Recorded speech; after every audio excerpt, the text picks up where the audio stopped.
Press the subscribe button and hit the bell icon to never miss a video from Smitaura. नमस्कार.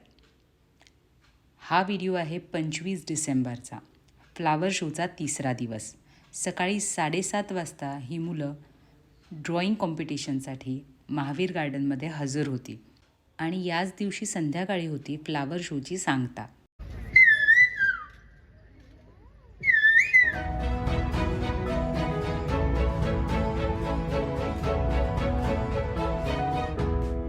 सकाळी कमालीची थंडी होती आणि ही सगळी मुलं 7:30ला म्हणजे महावीर गार्डनमध्ये उपस्थित होते.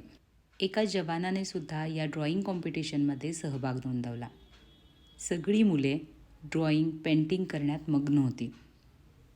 तिथेच एका पेंडॉलमध्ये खूप सुंदर बोन्सायची मांडणी करण्यात आली होती. मुलांच्या कन्सेप्ट भन्नाट होत्या. तोपर्यंत आमच्या सॅन्टा क्लॉजचं आगमन झालं. सॅन्टा क्लॉज बनल्या होत्या आपल्या कल्पना थोरात मॅडम. तुम्हाला बघून कळणारसुद्धा नाही, त्यांनी इतकं एन्जॉय केलं आणि त्यांच्यामुळं आम्हीसुद्धा. शैला आणि सुनेत्राचं ट्विनिंग भारी झालं होतं.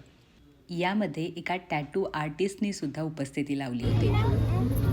Save earth, say no to plastic. Doctor Sopan Chougule सरांनी लहान लहान मुलांसाठी पक्ष्यांचे आणि प्राण्यांचे आवाज काढले. खूपच सुंदर.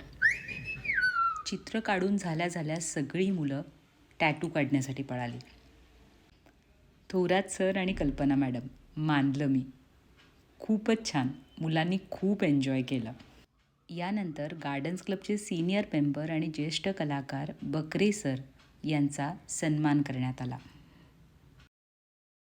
25 डिसेंबरचा क्रिसमस जोरात सेलिब्रेट झाला. या कॅलिग्राफी आर्टिस्टनी गणपतीच्या रूपामध्ये प्रत्येकाचं नाव लिहून दिलं. काय कला असतात ना एकेकांकडे. खूप सुंदर. त्यानंतर मॅजिक पेंटिंगचा वर्कशॉप झाला आणि मग पॉट पेंटिंगचा.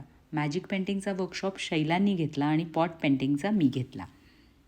त्या 3 दिवसामध्ये मला बरेच सबस्क्रायबर्स. मॅडमचा आवाज खरंच खूप सुंदर आहे आणि त्या आवाजामुळेच मी इतकं म्हणजे तुमच्याकडे अट्रॅक्टिव्ह झालेले आहे. आणि रांगोळी तर फारच सुंदर काढताय खरोखर. आणि संध्याकाळी सगळ्या पुन्हा तयार होऊन आलो, कारण आता होती फ्लावर शोची सांगता. ही आमची आजची ड्रेसिंग थीम होती. कशी वाटली मला कमेंट बॉक्समध्ये नक्की सांगा. सगळे एकदम खुश, कारण सगळा कार्यक्रम खूप छान झाला. 3 दिवस कसे पार पडले कळालंसुद्धा नाही. हा फ्लावर शो म्हणजे एखादं लग्न केल्यासारखंच असतं. मला मात्र या फ्लावर शोमध्ये इतके सबस्क्रायबर्स भेटायला आले. हा फ्लावर शो मी कधीच विसरणार नाही. सगळे कार्यक्रम आणि बक्षीस समारंभ झाल्यावर मग मस्त थोडा दंगा केला, डान्स केला. कसं आहे ना, एखाद्या कार्यक्रमासाठी जेव्हा आपण मनापासून झटत असतो किंवा मनापासून तयारी करत असतो, तो कार्यक्रम जेव्हा यशस्वी होतो तेव्हा त्याची मजा वेगळीच असते. प्रत्येकजण कोणती ना कोणती कमिटी सांभाळत असतो आणि सगळं सुस्थितीत पार पडल्यानंतर हा आनंद प्रत्येकाच्या चेहऱ्यावर तुम्हाला दिसेल.